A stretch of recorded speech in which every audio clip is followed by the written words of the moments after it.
What do you do with your blog over Christmas? Do you put a hold on it for a week or two? Do you carry on as normal? Or do you create seasonal content? If you're up for creating a bit of seasonal content this year, this week's Blogcentric podcast is for you. Welcome to Spiderworking's Blogcentric podcast, a podcast about blogging. Hello and welcome to episode 54 of the Blogcentric podcast. I'm Amanda Webb, and you'll find the show notes where I link to any resources that I mention in the show at spiderworking.com/54. Today, as this podcast goes live, it's Black Friday, that day when Christmas shopping starts in earnest, mostly in the US, but we have it here in Europe too now. And in Ireland, we have just over a week until the Toy Show, which is a TV show that airs just at the beginning of December and marks the beginning of Christmas. With time racing by and Christmas just round the corner, I thought it was time to address the seasonal content issue. If you're winding up or winding down for Christmas, you may be tempted to put your blogging on the back burner, but don't. Plan and create your content now, and you'll be patting yourself on the back for keeping consistent throughout the year in the middle of the Christmas madness. So today, I've got a challenge for you. I'm going to give you a bundle of content ideas for your seasonal content. And I want you to start writing, vlogging, podcasting now. Get those seasonal blog posts out of the way now. And then you can put up your feet when Christmas comes. You're listening to Blogcentric from Spiderworking. The first thing to do before we get into the whole content creation thing is go and have a rummage around in your blog. Have you got any seasonal content there already? What did you share at this time of year last year, the year before? Because you can recycle those posts. Have a look at them. Do they need to be updated? If so, just give them a polish. Promote them again this year. It's going to bring in new traffic to your site. It's not going to take much effort. And it means you've got stuff that will grab your audience over the Christmas season. So that's the first thing. Now have a quick look at your Google Analytics for this time last year, for December or the end of November last year. What content was performing well for you then? I had a quick look at mine, and there were the usual posts that are always in the top 10, the 2 or 3 that just consistently there.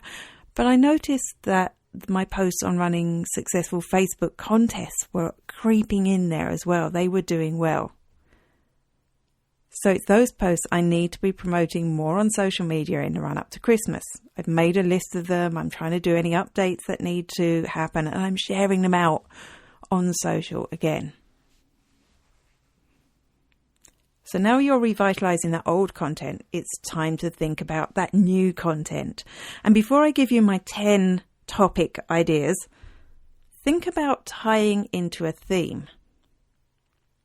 The type of content you create over Christmas is really going to depend on the audience that you want to reach. So a post on the best children's party games to play over the break would look totally out of place on my blog, but it would suit a business serving a family audience. That doesn't mean a B2B brand can't write about family. We just need to handle it differently. A post, how to make time for family in the midst of the Christmas rush, could suit a blog targeting a small business. By tying into a theme, you can focus your mind and the mind of your customer, your reader, on a specific topic. Let's have a look at some of the topics that might be relevant to the Christmas season. You've got the cold weather if you're on this side of the planet. You've got family, gifts, food, my favourite, decorations, celebration, relaxation, loneliness, religion. If you choose one of those themes to focus on, it's so much easier to come up with content ideas. But of course, you don't have to stick with a theme. Perhaps you just want to throw a few Christmas posts into the mix. Either way, here are my 10 blog topic ideas for Christmas for you to choose from. And I'd love to know if you put any of these posts into action. You can leave me a link in the comments section here, or you can go and join the Small Business Bloggers group on Facebook. I'll leave a link to that in the show notes, but if you just search for Small Business Bloggers Spiderworking, you should find it. You're listening to Blogcentric from Spiderworking. Blog topic number 1 is the obvious one. It's a Christmas gift list. And I don't care how many of these are. I think if you come up with a really good, relevant Christmas list, people will be interested, because I know I'm desperately trying to find things to buy for the people I have to buy for this year. So that's both family, friends, and customers too. So if you come up with a good gift guide, you're really giving me a dig out. So think about the types of gifts that your customers want to buy. Do they want to buy local? Are they looking for the ultimate corporate gift? Are they looking for the top bargains they can get? And then just go and find the answer. Topic number 2 is featuring a charity. Because Christmas is a time of giving, and that includes giving to a good cause. So have a look. What charities align with what you do? What charities are your customers interested in?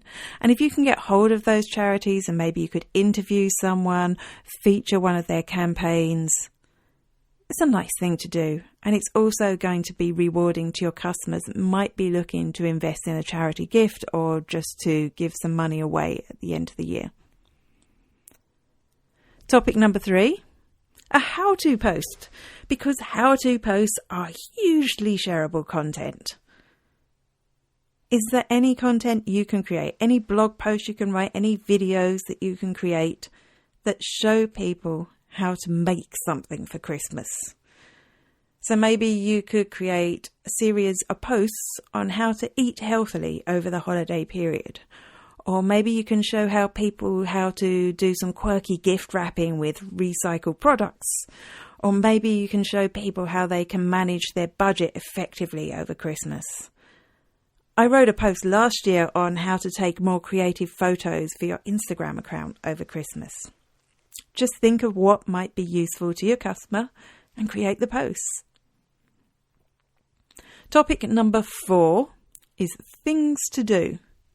So it could be a list of family activities, or ways that you can switch off from work when you finally get that holiday.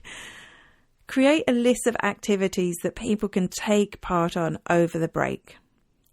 Maybe you can inspire someone to take up a new hobby, or start a project, or simply have more quality times with their loved ones.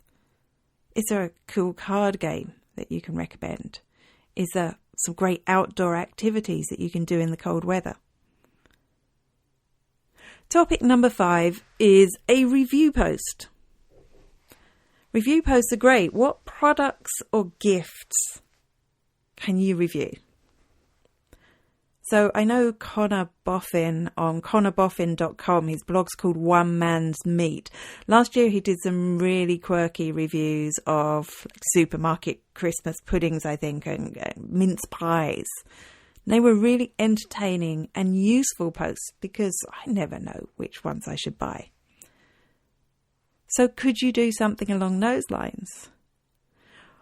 What about a review of a book that somebody might have time to finally read over Christmas? And you might want to include more than one recommendation. So last year I did a list of digital marketing reads, my top reads from 2014 for people to read this year. I think I just got the year wrong, did I? It can be a really helpful post. Topic number 6 is a nostalgia post, because nostalgia is such a powerful emotion. You're used to seeing all those posts on Facebook that might be of toys you used to play with when you were a kid, or sweets that were around. And what better nostalgic moment to tap into than Christmas? You could attract lots of new readers and shares, and it's the sort of content people lap up. So think about it. What was Christmas like for you as a child? What Christmas gifts did you get or did you crave over that your audience might remember? What ads do you remember that were on the telly, on the radio? What bizarre foods, because let's face it, they were bizarre foods that we ate in the 80s. Topic number 7 is storytelling. And I think the best example of storytelling and its effectiveness is the Barry's tea ad.